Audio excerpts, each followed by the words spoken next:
మాజీ ఎంపీ విజయసాయిరెడ్డి సంచలన ప్రకటన చేశారు. ఏపీలో సరికొత్త రాజకీయాలకు శ్రీకారం చుడుతూ త్వరలోనే కొత్త రాజకీయ పార్టీని స్థాపించబోతున్నట్లు తిరుమల వేదికగా స్పష్టం చేశారు.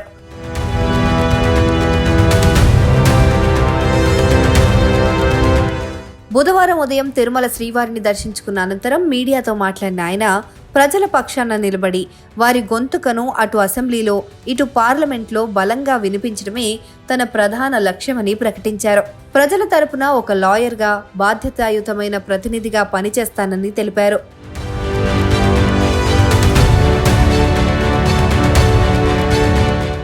రాష్ట్రంలో వర్షాభావం లేకుండా రైతులంతా సుభిక్షంగా ఉండాలని స్వామివారిని ప్రార్థించినట్లు చెప్పారు.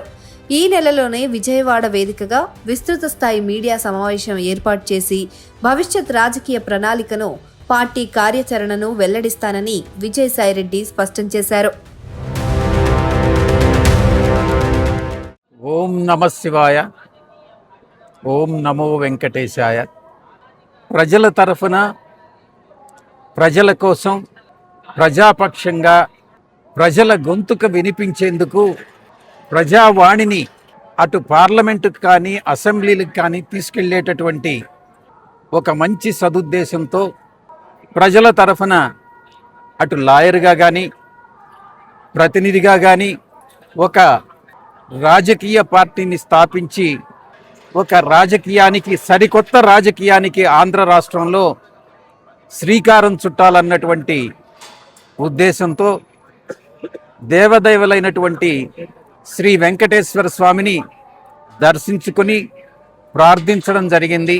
అదేవిధంగా రాష్ట్రంలో కానీ దేశంలో కానీ వర్షాభావం లేకుండా, ఎల్నినో ప్రభావం లేకుండా రైతులందరూ కూడా సుభిక్షంగా ఉండాలనని, ఆహార కొరత, ఫుడ్ సెక్యూరిటీ ప్రాబ్లం అన్నటువంటిది లేకుండా ఉండాలనని కలియుగ దేవుడైనటువంటి వెంకటేశ్వర స్వామిని ప్రార్థించడం జరిగింది.